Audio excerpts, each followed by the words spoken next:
Interrupting these sculptured walls were high windows and massive 12-foot doorways, both now and then retaining the petrified wooden planks, elaborately carved and polished, of the actual shutters and doors. All metal fixtures had long ago vanished, but some of the doors remained in place and had to be forced aside as we progressed from room to room.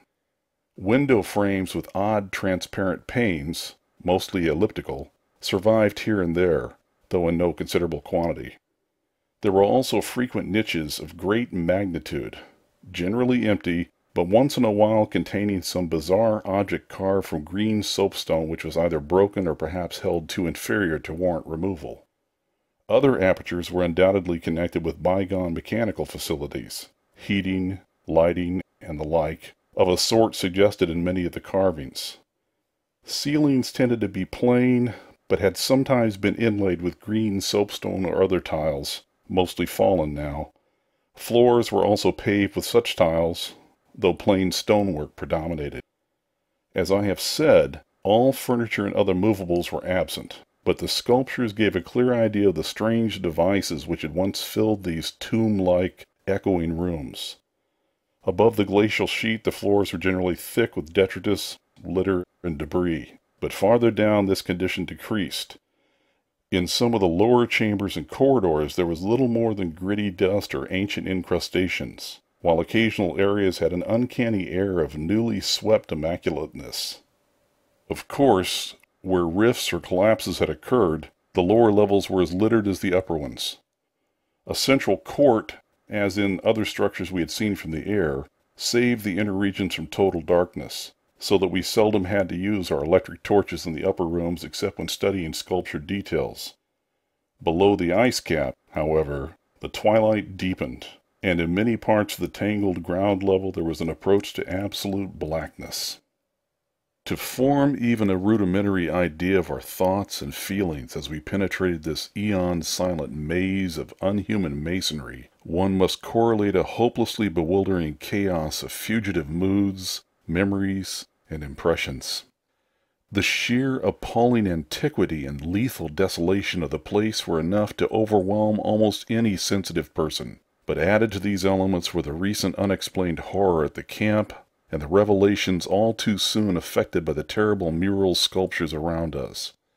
The moment we came upon a perfect section of carving, where no ambiguity of interpretation could exist, it took only a brief study to give us the hideous truth. A truth which it would be naive to claim Danforth and I had not independently suspected before, though we had carefully refrained from even hinting it to each other. There could now be no further merciful doubt about the nature of the beings which had built and inhabited this monstrous dead city millions of years ago, when man's ancestors were primitive archaic mammals, and vast dinosaurs roamed the tropical steppes of Europe and Asia. We had previously clung to a desperate alternative and insisted, each to himself, that the omnipresence of the five-pointed motif meant only some cultural or religious exaltation of the archaean natural object which had so patently embodied the quality of five-pointedness, as the decorative motifs of Minoan Crete exalted the sacred bull, those of Egypt the scarabæus, those of Rome the wolf and the eagle, and those of various savage tribes some chosen totem animal. But this lone refuge was now stripped from us, and we were forced to face definitely the reason-shaking realization which the reader of these pages has doubtless long ago anticipated. I can scarcely bear to write it down in black and white even now, but perhaps that will not be necessary. The things once rearing and dwelling in this frightful masonry in the age of dinosaurs were not indeed dinosaurs, but far worse. Mere dinosaurs were new and almost brainless objects, but the builders of the city were wise and old, and had left certain traces in rocks even then laid down well nigh 1,000 million years. Rocks laid down before the true life of Earth had advanced beyond plastic groups of cells. Rocks laid down before the true life of Earth had existed at all. They were the makers and enslavers of that life, and above all doubt the originals of the fiendish elder myths which things like the Narcotic manuscripts and the Necronomicon affrightedly hint about. They were the great old ones that had filtered down from the stars when Earth was young, the beings whose substance an alien evolution had shaped, and whose powers were such as this planet had never bred. And to think that only the day before Danforth and I had actually looked upon fragments of their millennially fossilized substance, and that poor Lake and his party had seen their complete outlines. It is of course impossible for me to relate in proper order the stages by which we picked up what we know of that monstrous chapter of pre-human life. After the first shock of the certain revelation, we had to pause a while to recuperate, and it was fully 3 o'clock before we got started on our actual tour of systematic research.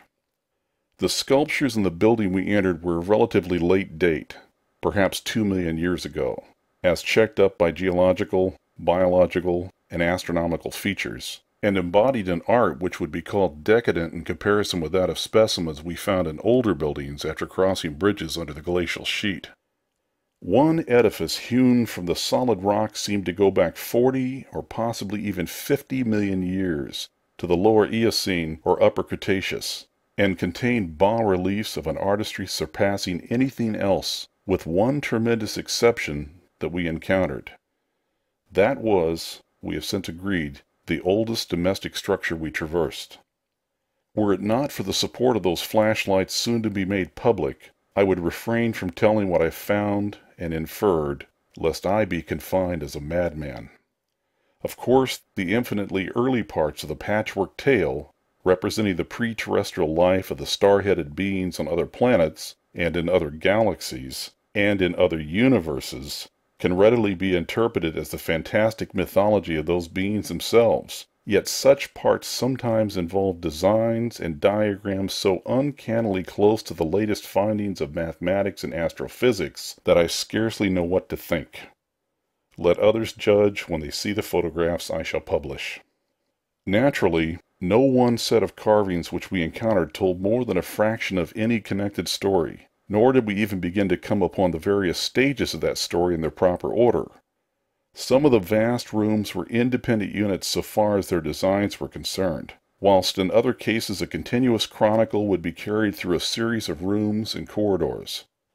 The best of the maps and diagrams were on the walls of a frightful abyss below even the ancient ground level, a cavern perhaps 200 feet square and 60 feet high, which had almost undoubtedly been an educational center of some sort. There were many provoking repetitions of the same material in different rooms and buildings, since certain chapters of experience and certain summaries or phases of racial history had evidently been favorites with different decorators or dwellers. Sometimes, though, variant versions of the same theme proved useful in settling debatable points and filling in gaps. I still wonder that we deduced so much in the short time at our disposal. Of course, we even now have only the barest outline, and much of that was obtained later on from a study of the photographs and sketches we made. It may be the effect of this later study, the revived memories and vague impressions acting in conjunction with his general sensitiveness and with that final supposed horror glimpse whose essence he will not reveal even to me, which has been the immediate source of Danforth's present breakdown. But it had to be, for we could not issue our warning intelligently without the fullest possible information, and the issuance of that warning is a prime necessity. Certain lingering influences in that unknown Antarctic world of disordered time and alien natural law make it imperative that further exploration be discouraged.